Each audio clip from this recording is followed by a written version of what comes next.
नमस्कार दोस्तों, चलिए जानते हैं बिहार की फटाफट 25 बड़ी खबरें को सिर्फ 10 मिनट में। लेकिन उससे पहले आप इस वीडियो को किस झहक से देखते हैं, हमें कमेंट में जरूर बताइए।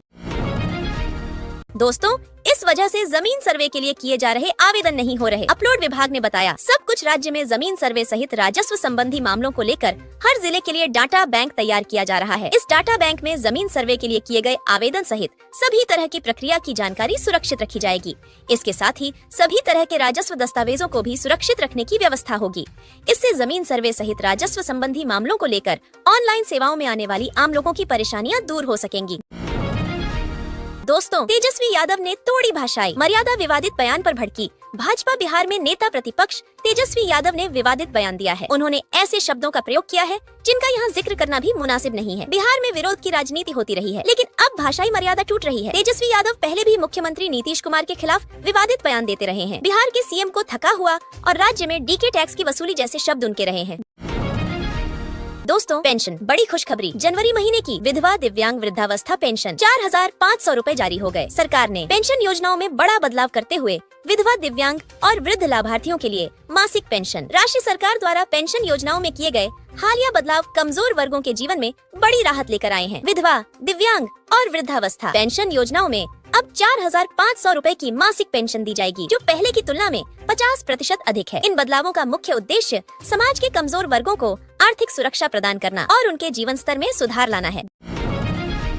दोस्तों, ई श्रम कार्ड से पैसा कैसे मिले? ई श्रम कार्ड से 3,000 रूपए मिलना शुरू। भारत सरकार ने असंगठित क्षेत्र में काम करने वाले श्रमिकों के भविष्य को सुरक्षित करने के लिए प्रधानमंत्री श्रम योगी मानधन योजना की शुरुआत की है। यह योजना उन लोगों के लिए है जिनके पास स्थायी आय का स्रोत नहीं है और जो आर्थिक कठिनाइयों का सामना कर रहे हैं। यह लेख विस्तार से बताएगा कि इस योजना के तहत श्रमिक कैसे ई श्रम कार्ड का लाभ उठाकर हर महीने 3,000 की पेंशन प्राप्त कर सकते हैं। दोस्तों, दाखिल खारिज को लेकर आ गया नया नियम। जमीन मालिकों को एक काम के लिए मिलेगा सिर्फ 30 दिनों का समय। जमीन के दाखिल खारिज या जमीन की रजिस्ट्री करने के बाद परिमार्जन के लिए आवेदन दिया है तो सतर्क रहें। अपने आवेदन का स्टेटस चेक करते रहें। नए नियम के तहत सिर्फ 30 दिन का मौका दिया जाएगा। इसके बाद आवेदन स्वतः रद्द हो जाएगा। रैयत 30 दिन के अंदर आवेदन में किसी तरह की गड़बड़ी या त्रुटि होने पर संबंधित सीओ उसे आवेदक को वापस भेज देते हैं। आवेदन लौटने के बाद उन त्रुटियों को हर हाल में 30 दिनों के अंदर सुधार लें। दोस्तों, आरा वालों के लिए खुशखबरी, यहाँ बनने जा रही सड़क डीएम के पास पहुँच गया। आवेदन आरा के बाबा लंगटनाथ धाम को सड़क मार्ग से जोड़ने की कवायद शुरू कर दी गई है। इस पर पहल करते हुए बीडीओ कर्पूरी ठाकुर ने गढ़ा गांव से बाबा लंगटनाथ धाम तक संपर्क पथ बनाने की सिफारिश जिलाधिकारी तनय सुल्तानिया से किया है। बाबा लंगटनाथ के मुख्य मार्गों से जोड़ने पर यहाँ धार्मिक व सांस्कृतिक समृद्धि आएगी तथा इसे पर्यटन स्थल के रूप में विकसित किया जा सकेगा। दोस्तों, फ्री ट्रेनिंग के साथ मिलेंगे 8,000 रूपए। फॉर्म भरना शुरू। प्रधानमंत्री कौशल विकास योजना में अब तक सफलतापूर्वक 3 चरण का आयोजन किया जा चुका है और वर्तमान समय में चौथा चरण चल रहा है। इस चौथे चरण के जरिए 10 लाख से भी अधिक युवाओं को प्रशिक्षण देकर रोजगार प्राप्त करने के योग्य बनाया जाएगा। मिलने वाली जानकारी के अनुसार देश के अंतर्गत अब तक 1,37,00,000 से भी अधिक युवाओं को प्रशिक्षण प्रदान किया जा चुका है और इस संख्या में लगातार बढ़ोतरी हो रही है।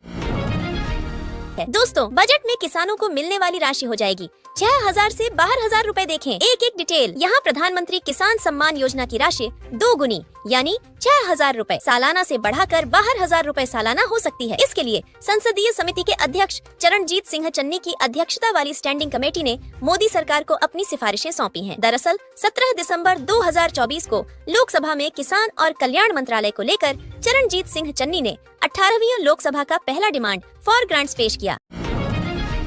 दोस्तों, राशन कार्ड की eKYC अब घर बैठे चेक करें, स्टेटस न हो लाभ से वंचित। राशन कार्ड के माध्यम से सरकार गरीबों और जरूरतमंदों को सस्ते दरों पर राशन देती है। अब राशन कार्ड के लाभ का प्राप्ति सुनिश्चित करने के लिए eKYC प्रक्रिया को अनिवार्य कर दिया गया है। इस कदम से यह सुनिश्चित किया जा रहा है कि केवल पात्र व्यक्ति ही योजना का लाभ उठा सकें। यदि आपने अपनी eKYC प्रक्रिया पूरी नहीं की है तो जल्द इसे पूरा करें, नहीं तो आपके राशन कार्ड से जुड़ा लाभ रुक सकता है।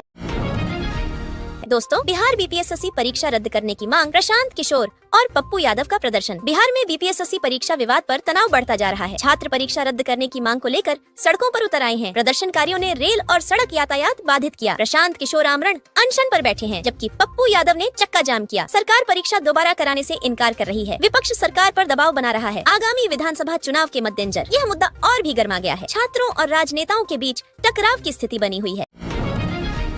दोस्तों, मजदूर कार्ड धारकों के लिए आई खुशखबरी 2025 में उठा सकेंगे इन सुविधाओं का फायदा सरकार ने 2025 में मजदूर कार्ड धारकों के लिए कई नई योजनाओं और सुविधाओं की घोषणा की है, जिनका उद्देश्य मजदूरों और उनके परिवारों की जीवन शैली को बेहतर बनाना है। आइए इन्हें विस्तार से समझते हैं। शिक्षा हर बच्चे का अधिकार है और सरकार ने इसे सुनिश्चित करने के लिए मजदूर कार्ड धारकों के बच्चों को 50,000 प्रति वर्ष की छात्रवृत्ति प्रदान करने की घोषणा की है। यह राशि बच्चों की पढ़ाई की लागत को कवर करेगी और सीधे उनके बैंक खाते में ट्रांसफर की जाएगी।